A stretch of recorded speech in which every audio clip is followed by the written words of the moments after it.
This is Brian with ScreenFiles.com and Trail into Reaction. Have you heard the phrase jumping the shark? What it means is typically a long-running series has run out of ideas, and they do weird, odd things to generate interest. And as far as I'm aware, it originated from an episode of the American sitcom Happy Days, where they had the Fonz jumping a shark, ergo jumping the shark. And the long-running part of that explanation is important because it's not typically something you see early on in the development of a movie or a television series. It takes time. It takes being so desperate, being so bereft of ideas that you do anything you can, almost literally, to get viewers' attention. I bring this up because this, in my view, is what happened to the Jurassic Park franchise. The first movie, directed by Steven Spielberg, is a masterwork. Brilliantly realized, great special effects that hold up well even today. And I don't claim for a moment that its aspirations were beyond just entertainment. It's not an Academy Award winning, well, actually I think its effects did win the Academy Award. But generally speaking, it's not award fodder. But it just does everything it's supposed to do so particularly well. Then there was Jurassic Park, The Lost World, which for me jumped the shark. Why is that? Because you have a whole island full of dinosaurs. The filmmakers decide to take the action to America. Now, keep in mind, you have a whole island full of dinosaurs. So what do? You take one and you go away from the dinosaurs. It makes no sense and it feels desperate. Now, keep in mind, I don't think it was. Not really. Spielberg returned. It had all the visual trickery of the original Jurassic Park, but it just never gelled. And as I'm implying strongly, one reason that it didn't gel is that it never needed to leave the islands where these creatures were created. Like the first movie, it could have worked just as well with that premise, which, in proof of my thesis, they go back to in Jurassic Park 3. Though Jurassic Park 3 runs into another problem. Namely, it tries to one-up the original movie. The Tyrannosaurus Rex was the king of that movie. So what does Jurassic Park 3 do? It introduces the Spinosaurus, which supposedly, in reality, is not as dangerous an animal as a Tyrannosaur. But in any case, as you probably know, the Jurassic Park movies aren't the most accurate depictions of dinosaurs. Some do better than others, but they're not necessarily accurate. They do take dramatic license in a lot of cases creating these dinosaurs. So 3 returned to the island. Though after that, I kind of lost interest because if you have a whole island or islands filled with dinosaurs realized by the great, rest in peace, Stan Winston, as well as computer generated, so you have practical animatronics as well as computer generated dinosaurs, and you leave that to go to the United States, just confuses me. So as I said, I kind of lost interest. Recently a trailer was dropped for Jurassic Park Dominion. I don't care. Though clearly a lot of people do, because the Jurassic Park franchise is just making money hand over fist.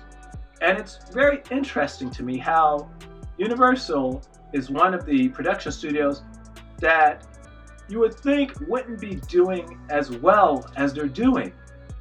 I mean, they don't have Marvel, they don't have Star Wars, but they do have the Jurassic Park franchise. They do have Fast and Furious. So they're just doing really well. I frankly don't quite understand it, though at the end of the day, what Universal is doing works. So what do I know?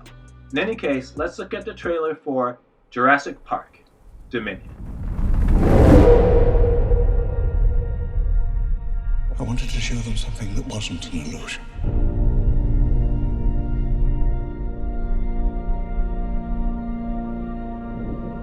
Something that was real.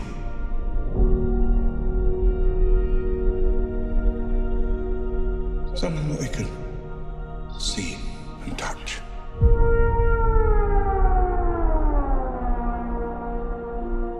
Creation is an act of sheer will. Life will find a way.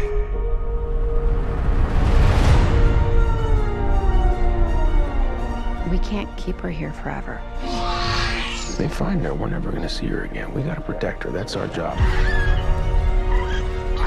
Humans and dinosaurs can't coexist. We created an ecological disaster.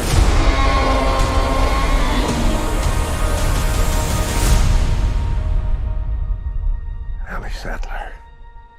Alan Grant.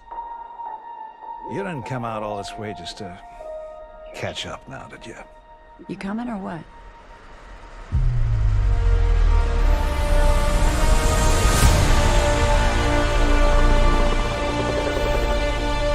We're racing toward the extinction of our species.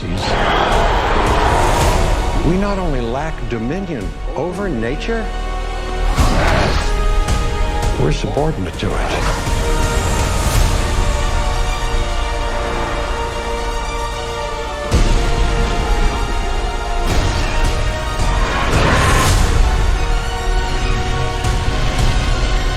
Come back. I always come back.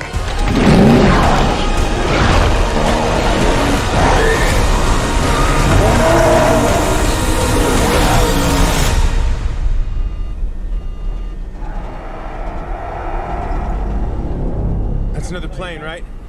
Not exactly.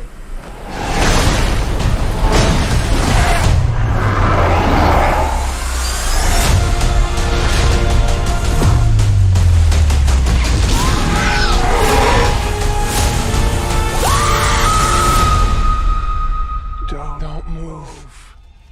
Bigger. Why do they always have to go bigger?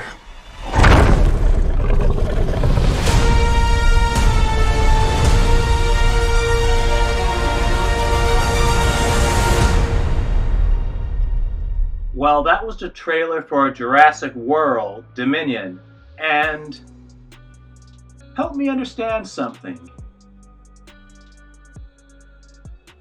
What makes anyone think a creature can't see you if you're not moving? You don't blink out of existence. You don't become invisible. What animals tend to do is they focus on movement, and they respond to movement. That doesn't mean they don't see you.